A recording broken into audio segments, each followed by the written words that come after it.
Hello YouTube. So as you know, I used to run a lot, and last year I did a 100-miler in the Arizona desert, the Javelina 100. I'm gonna go through some photos of me finishing, some decent memories. My legs were in insane pain, but I dabbed, I did a Steph Curry night night, and yeah, and as you can see, I had something on my neck. It was an ice bandana, and I kept it on the whole time, even though during the night it was a bit more chillier, it was like coolish temperatures. I still kept it on because I was lazy, and this ice bandana was super clutch because I had a couple ice bandanas, but this one was like a more like high-tech one. It had a zipper pocket for the ice you put in, had like a cooling mechanism with the perforations here.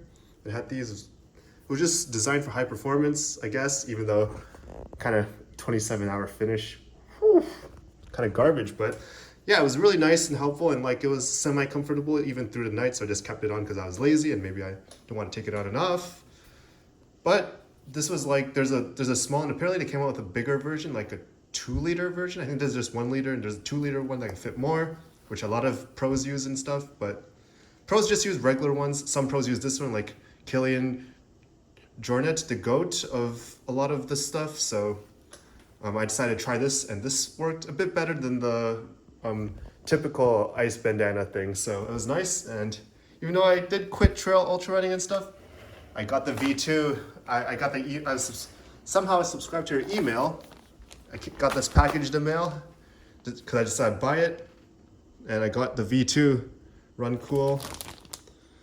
And yeah, I was kind of baited. Like maybe even though I don't do like 100-mile runs or stuff anymore, or like super long runs, maybe it's just useful in like, I don't know, somewhere where I just want to have ice on my neck and cool off, maybe like mowing the lawn. Even though I don't own a house or anything, hypothetical, and I want to try it out. And not really try it out, but like just check it out. If it's cool, I might use it once or twice to give it away to someone who actually needs it.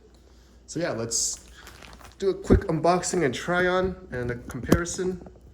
So it comes in pretty solid packaging because this is more expensive than like typical ice bandanas. Let me show you the one I used for one of my races last year. Like the rabbit one, just like a kind of like a normal bandana, except there's like, just crafted some holes. You can just pour ice in, and yeah, it's pretty solid. I've used it for only one race though. And yeah, this is like a more technical or high-tech one, even though people just use whatever all the time, but I like trying things out. And this is a 2-liter, the big version. They're both the same price, big and regular. So I was like, might as well get the big one since the V1 I got was regular. And yeah, long last cooling, quick fill pockets, no bounce. And yeah, compared to the rabbit one, which I tried to use for an ultra, that the bounce is a bit annoying sometimes. So the no bounce, and this one's less bounce, much less bounce. So it was really solid. I can't really do like bounce tests because I'm not gonna fill it with ice right now because it's still springtime in Seattle and it's not hot or anything. But yeah, zipper, a lot more room on the inside. The perforations, yeah. And a slightly different design on, you can see how it's shaped. There's like a big lump over here and then it narrows down compared to the V1, where it's just, you can see it's pretty much one straight uniform line all the way through. Whereas the V2, you can see this bump over here. So probably for better like padding and comfort and how it fits.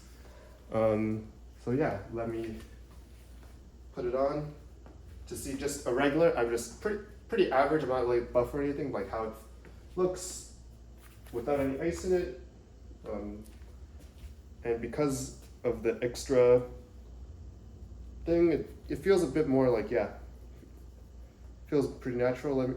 It's easy to tie up because it's pretty thin at the end. So yeah, just do like, wow, PTSD from 1 year ago when I had to tie it up all the time. Whew. But yeah, this is how it looks once you tie it up double knotted. Putting ice in and out, can easily zip it up if my hands aren't tired, destruction, but I would love to put something in there. Okay, let me do have a couple Rubik's Cubes, that I can at least stuff it in and see how the bounce is like. So let me open it up. Okay, let me get the cubes off. And since it's the big version, it should fit the Rubik's Cubes, I think.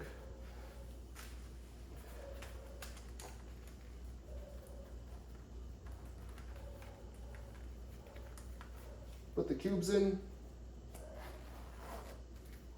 That's how it looks at the back. And then,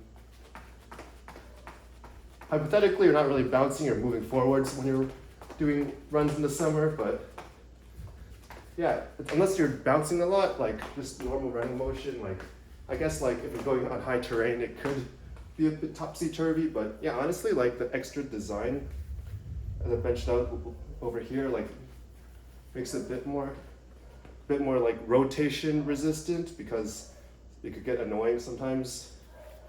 From my experience, some ice bandanas, and even last year a little bit, like gotta readjust sometimes. I guess the worst part of it is just for me, like having having a hydration vest with this is kind of destruction, because the hydration vest is like in most cases like under here, so like you don't really get the full ice benefit, and it just ends up soaking the whole hydration vest, which is good, but like I'd rather have like the bandana to be like fully in contact with whatever my back is, and when it's full of ice, you can't really put your vest on top of it, so it's a bit annoying in my opinion, like especially in hot weather. But and also I've made a mistake of not Ziploc bagging my phone, so the water sunk, got my whole vest wet. My phone was in the back because the thing that got wet, and you know how touch screens work, it just made my screen go not destruction, but like just made it drain battery so fast because the screen was always on, because the water made it seem like I woke it from sleep. But yeah, honestly, it's super easy to tie up. Because of its length, you could have it fit to different neck girths or different like size of shoulders, or just depends on how big you are. But yeah, the big size is good for more ice, and like because it's like for I think average to big people, like yeah, it's pretty. This is the one I choose. But on the smaller end, if you're shorter and a thinner neck, probably the smaller one will work. But yeah, just pretty nice stuff. It's how easy it is to untie.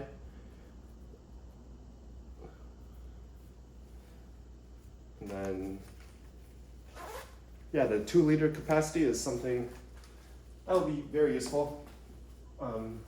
Just a quick comparison of the size of how V1 versus V2.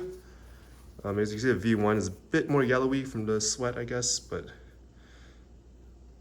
yeah, from the side, you can see the more padding. Maybe it's because the bigger one has it like this in the V1, but I don't think so, even though I don't own the bigger V1 one. And the size comparison for put it back to back, you can see how much more space, see how much more space the V2 has. Or I mean, not V2, just the bigger size. Doesn't look like it, but if I stack it at the very edge, you can see all this extra room for the ice. And just bigger surface area equals more cooling surface area if you get this nice and icy and cold water soaked. So yeah, hopefully I can use this and make it worth, or give it to someone to make it worth, because as you know, I'm not really an ultra marathoner anymore. I'm not really a runner anymore, but for summer activities, especially especially for like people, just older people that get hot really fast on like long summer walks, could be useful as well. Thanks for watching.